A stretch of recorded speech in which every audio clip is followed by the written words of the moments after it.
జనగామ జిల్లా దేవరుప్పల మండలం రామరాజుపల్లి గ్రామంలో ఐకేపీ ఆధ్వర్యంలో ఏర్పాటు చేసిన వరిధాన్యం కొనుగోలు కేంద్రాన్ని పాలకుర్తి నియోజకవర్గ ఎమ్మెల్యే మామిడాల యశస్విని రెడ్డి ప్రారంభించారు. ధాన్యం కొనుగోలు కేంద్రాన్ని రైతులందరూ ఉపయోగించుకొని మద్దతు ధర పొందాలని ఆమె ఈ సందర్భంగా తెలిపారు. దళారుల చేతిలో మోసం పోవద్దని అన్నారు. ఈ కార్యక్రమంలో కాంగ్రెస్ పార్టీ మండల అధ్యక్షుడు నల్ల శ్రీరాములు, బ్లాక్ కాంగ్రెస్ అధ్యక్షుడు రాపాక సత్యనారాయణ, బ్లాక్ కాంగ్రెస్ మహిళా అధ్యక్షురాలు Vadlakonda Tara, DRDO Vasantha, RDO Komaraiah, DPM Rajendra Prasad, MPO Suresh, IKP APM Venkatareddy, Congress party నాయకులు పాల్గొన్నారు.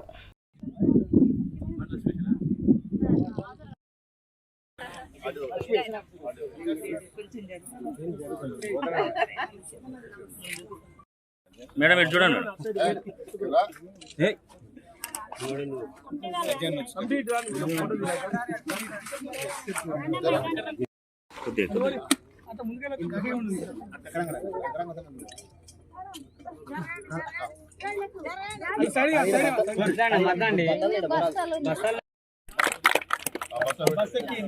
ఒక బస్తా రామరాజుపల్లి విలేజ్ నంబర్ ఇది అంటే ఒక్కొక్క దానికి ఒక నంబర్ మేడం. ప్యాడీకి ఒక రకం. సో ఇప్పుడు మనకి 32 ఇంకా ఆరబెట్టాలి అన్న. కొంచెం మీరు వెనక పోండి. మేడం ఇటు చూడండి.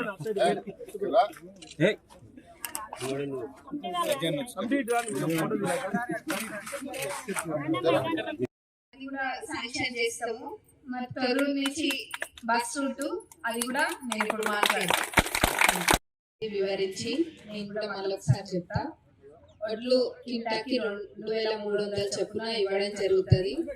అట్లనే సన్న రకం అయితే ఇంకొక 500 బోనస్ వస్తుంది. ఇవన్నీ కూడా మీకు చెప్పిర్రు కాబట్టి చెప్పిందే నేను మళ్ళీ చెప్పా.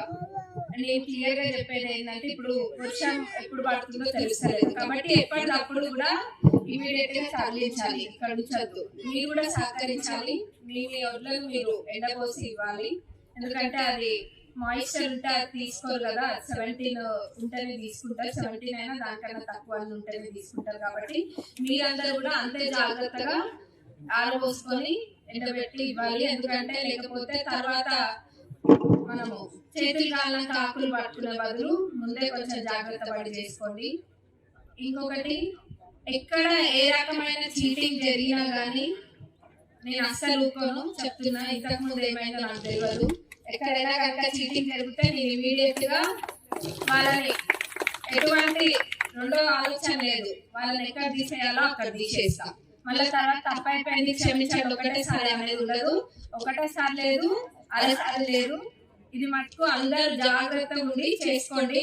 మళ్ళా తప్పైనాక మటుకు అధికారులకు కూడా నేను చెప్తున్నాను, మీరు వాళ్ళందరికీ స్ట్రిక్ట్ గా క్లియర్ ఇన్స్ట్రక్షన్స్ ఇవ్వండి. ఎక్కడ ఏ ఒక్క తప్పు జరిగినా నిర్మోహమాటంగా అది ఎవరన్నా చూడకుండా తీసి అవతల పడేయండి.